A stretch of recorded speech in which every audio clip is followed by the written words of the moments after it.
name is Richard, middle initial S, last name Smith, or you can call me Dick if you'd like.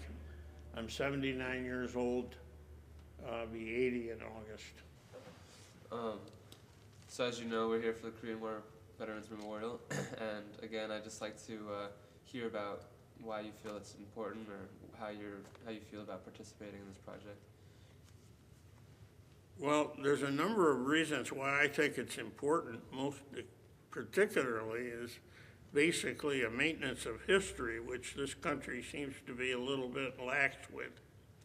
The Korean War was not a happy time war for anybody, and there was a heck of a lot of young Americans that were killed that most other Americans don't know anything about. And so I think it's very, very important that they be remembered, as well as the thousands, if not millions, of South Koreans that we fought with.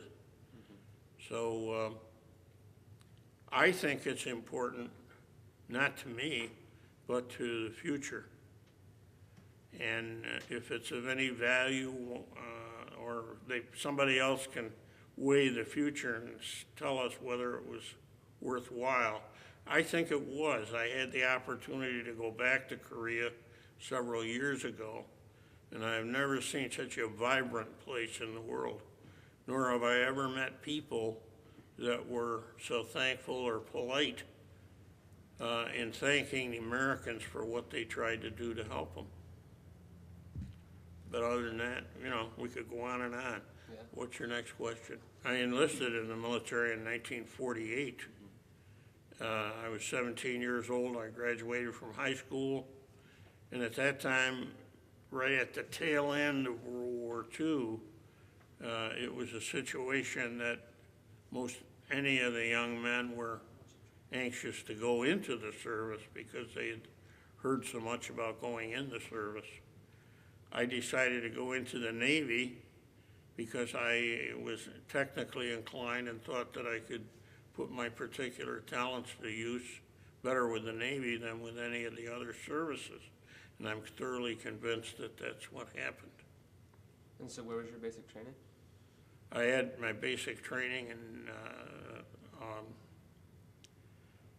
not Sampson, but I'm trying to think of it. Well, finished it up at Great Lakes. And at that time, the Navy was cutting back, and I was finished boot camp and was discharged.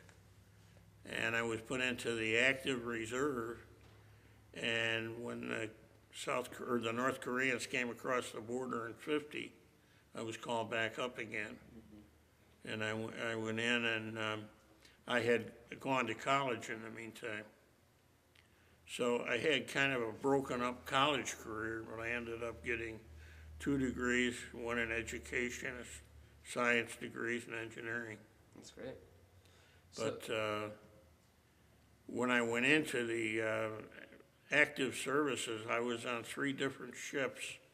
I was on a minesweeper, the first ship. The second was I was on a light cruiser, and the third was the battleship New Jersey. And when the Korean thing broke out, that's the New Jersey is the one they put me on. So you're the first line going over there? Yeah, we went over in early '51, and we stayed there until the end of '51 and up to '52. So what was it like traveling over to Korea? Were you guys kind of excited to get some action, or? Well, yeah, we were, because we were quite well trained, but and anxious, and then also being young. Young people are kind of dumb, anyways. They're not. They think that they can live forever. But we knew that we were able. We had the materials and the weapons that we felt could be of use. So when you were over there, you said you were stationed on ships. Were you ever stationed on land, or did you have a chance? Not really, no. We ran up and down the coast, and also we spent most of my time, I spent on the east coast of Korea, up in an area called Wonsan, up about the middle of North Korea. And the second day we were there, we came under fire from some Chinese artillery. And we flew back and forth with them for a while, and then we knocked most of them out, and then we went out, and then we ran up and down on the coast for literally 10 months. Once in a great while, you go down and come up on the other coast. But it can be a bore, you know, when things like that. Sitting on open water. I can't say that I knew a heck of a lot about the people then, because I really wasn't on. The closest that I ever was on the land was when, I'm trying to think, it was Busan, the port of Busan. We pulled in that area. And then on the other side, the west side, over in Chosun. No, not Chosun. Chosun was the reservoir where a lot of bad things happened. But other than that, we spent 11 months, 10 or 11 months going around the coast. So you didn't really get a chance to, I guess, form any impressions of the country? Of the country or yeah. people? Unfortunately, no. Okay. It wasn't until my wife and I went back there but we knew they appreciated it, but I didn't know how much until I actually got over with them later on. That's great. So did you encounter any other military, not necessarily fighting against, but did you work along with any allied militaries at all while you were over there? Well, of course, that was sanctioned as a UN thing, so United Nations. So technically we worked with the British. I'm not sure how many other nations had ships over there, but I know the South Koreans had some small ones. But primarily we worked with our own task force, because the admiral that was in charge of Task Force 77, or the 7th Fleet, was on my ship on the New Jersey. So all of the big ships that were in there, the aircraft carriers, the cruisers, the battleships, all reported to that ship. What aspect of the war do you have the most memories about?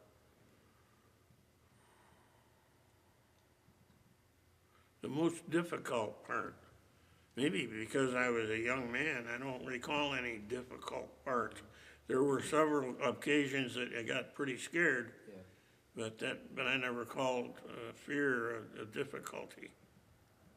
It's a challenge that you rise to, I guess. Pardon? It's a challenge that you rise to the occasion. Yeah, it's one of these things that you don't look at them as difficulties. They're just little bumps in the road that you have. Yeah. Well, clearly you did a good job, because you're sitting right here. How about, I guess, the happiest or most rewarding moment? Most rewarding? Coming home. Coming home? Yeah. All right, well, I guess let's talk about that a little bit. Okay. What year did you come home? We came back in 52, and the ship came through the Panama Canal. We came back to the United States and let off part of the crew that lived on the West Coast. And then we took the rest of the ship down through the Panama Canal again up to Norfolk, Virginia, which was the home base for the ship. And that took us over a month to do all of that, running around. Excuse me. And then they let a group of the guys go home. We stayed. I was one of the guys that volunteered to stay on the ship to maintain the ship, while the other third of the crew went on leave.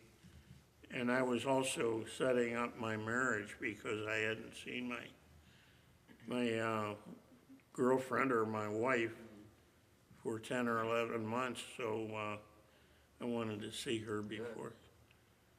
So I got married in January of 52. That's great. So that was my happy part. And we've been married, what, 60-some years now? Congratulations. Yeah. So when you got back, you married your wife and you moved up here to the area, or you stayed down in Norfolk for? Well, no, she came down to Virginia Right. when the ship was in the shipyard. And she came down and I found an apartment in Portsmouth, Virginia, which is across the river. And then we had another one, we rented another apartment in Norfolk closer to the ship. She had a job working in one of the stores down there. And then we were supposed to go to Cuba on a shakedown with the ship. And I sent her home and found out she was pregnant. So that was when our first daughter was born on our first anniversary. So you were still enlisted then when you got married to your wife? You Oh weren't yeah, just I was starting- still in. Okay, yeah. And then in the summer of '52, I got out of the service. And then I went back and rejoined the reserve in the '60s and then I thought they were gonna call me for Vietnam, but Yeah. I didn't have to go. That's good. So, I guess we're interested in how your military service and how fighting in Korea and your, I guess, the campaigns that you were involved in impacted your life upon returning. I guess, how it influenced your life after getting back and living in the States, settling down with your family. Yeah, that's a lot of important things, and I can't say that I Can't can pinpoint. give you an yeah, answer for every one of them. Yeah. I'm very proud of what I had an opportunity to do, unlike some people. And I met some great guys in the service, and I'm glad that we could be of assistance to the people of South Korea. So, I guess, needless to say, you're very proud of the legacy that the Korean War veterans had. Absolutely, absolutely. All right, so you talked about going back to Korea with your wife, Mm-hmm. and you talked to the South Koreans there, and they're very. Yeah, she thought they were wonderful people. Any kind of legacy that you think that you'd like to leave behind? The only thing I could think to say is that obviously as times change, people change and people's awareness of things change. And Americans don't have a very long memory of who their enemies and who their friends are. And maybe that's good, maybe it's bad. I come from a generation that think that's bad, that you don't forget who your enemies are. But by enemies, I don't mean that I want to see anybody hurt. But we come from the legacy of a nation that has been very giving, and we shouldn't allow that to be determined as a political thing. So be proud of who you are, where you are, and give the country your best. I think that's a great message. I hope so. Well, I appreciate you sitting down with us and sharing my with us your pleasure. experience. Thank you very Thank you for your much. service.